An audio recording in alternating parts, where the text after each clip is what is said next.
जय माता की। आप सभी का स्वागत है अम्बे धार्मिक टीवी पर। जो निर्विकार होते हुए भी अपनी माया से ही विराट विश्व का आकार धारण कर लेते हैं, स्वर्ग और मोक्ष जिसके कृपा कटाक्ष के ही वैभव बताए जाते हैं, तथा योगीजन जिन्हें सदा अपने हृदय के भीतर अद्वितीय आत्मज्ञानानंद स्वरूप में ही देखते हैं, उन तेजोमयी भगवान शंकर को, जिनका आधा शरीर शैलजा कुमारी पार्वती जी से सुशोभित है, उनको मेरा सदा सर्वदा नमस्कार है। भगवान शंकर के 12 ज्योतिर्लिंग: श्री सोमनाथ, श्री मल्लिकार्जुन, श्री महाकालेश्वर, श्री ओंकारेश्वर, श्री वैद्यनाथ, श्री भीमशंकर, श्री रामेश्वर, श्री नागेश्वर, श्री विश्वनाथ, श्री त्र्यंबकेश्वर, श्री केदारनाथ, श्री घुष्मेश्वर। जो प्रतिदिन प्रातःकाल उठकर इन 12 नामों का पाठ करता है, वह सब पापों से मुक्त हो संपूर्ण सिद्धियों का फल प्राप्त कर लेता है। मुनीश्वरों, जिस जिस मनोरथ की इच्छा रखकर श्रेष्ठ मनुष्य इन 12 नामों का पाठ करेगा, वे इस लोक और परलोक में उस मनोरथ को अवश्य ही प्राप्त करेगा। जो शुद्ध अंतःकरण वाले मनुष्य निष्काम भाव से इन नामों का पाठ करेगा, उन्हें कभी माता के गर्भ में निवास नहीं करना पड़ेगा।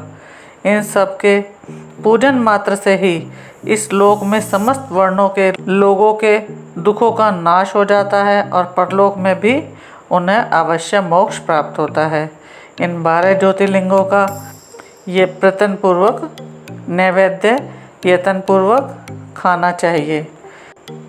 ऐसा करने वाले मनुष्य के सारे पाप उसी क्षण जलकर भस्म हो जाते हैं। प्रथम ज्योतिर्लिंग सोमनाथ के प्रादुर्भाव की कथा और उसकी महिमा। ज्योतिर्लिंगों में सबसे पहले सोमनाथ का नाम आता है, इसलिए पहले उन्हीं का मातम में सावधान होकर सुनो। मुनीश्वरों, महामना प्रजापति दक्ष ने अपनी अश्विनी तथा 27 कन्याओं का विवाह चंद्रमा के साथ किया था। चंद्रमा को स्वामी के रूप में पाकर दक्ष कन्याएं विशेष शोभा पाने लगीं तथा चंद्रमा भी उन्हें पत्नी के रूप में पाकर निरंतर सुशोभित होने लगे।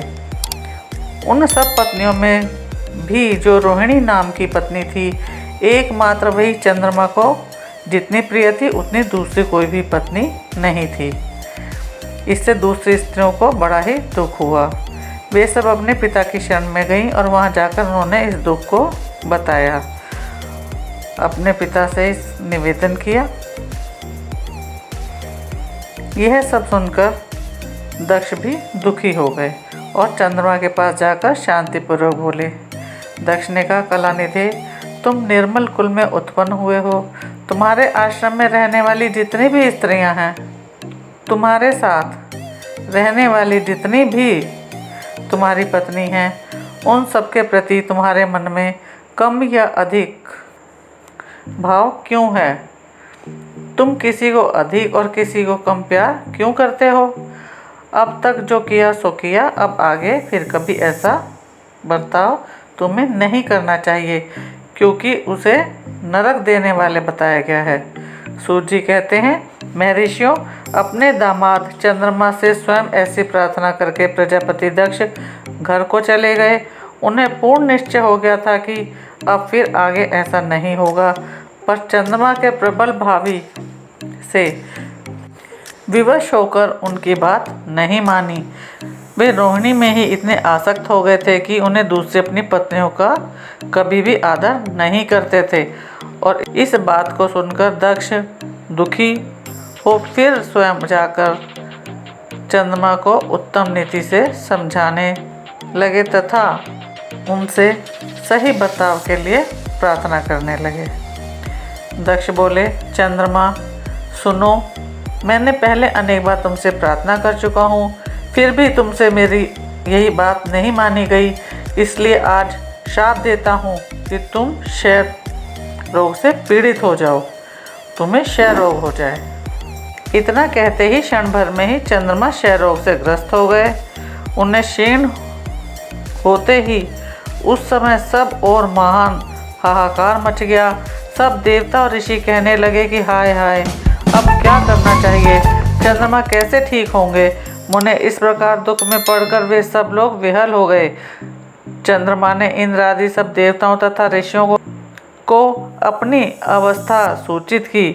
तब इंद्र आदि देवता तथा वशिष्ठ आदि ऋषि ब्रह्मा जी के शरण में गए। देवताओं उनकी बात सुनकर ब्रह्मा जी ने कहा, देवताओं, जो हुआ सो हुआ, अब वह निश्चय ही पलट नहीं सकता। अतः उनके निवारण के लिए मैं तुम्हें एक उपाय बताता हूँ, आदरपूर्वक सुनो। चंद्रमा देवताओं के साथ प्रभास नामक शुभ क्षेत्र में जाएं और वहाँ महामृत्युंजय मंत्र का विधि पूर्वक अनुष्ठान करते हुए भगवान शिव की आराधना करें। अपने सामने शिवलिंग की स्थापना करके वहाँ चंद्रदेव नित्य तपस्या करें। इससे प्रसन्न होकर शिव उन्हें क्षय रहित कर देंगे। तब देवताओं तथा ऋषियों के कहने से ब्रह्मा जी की आज्ञा के अनुसार चंद्रमा ने वहाँ 6 महीने तक निरंतर तपस्या की।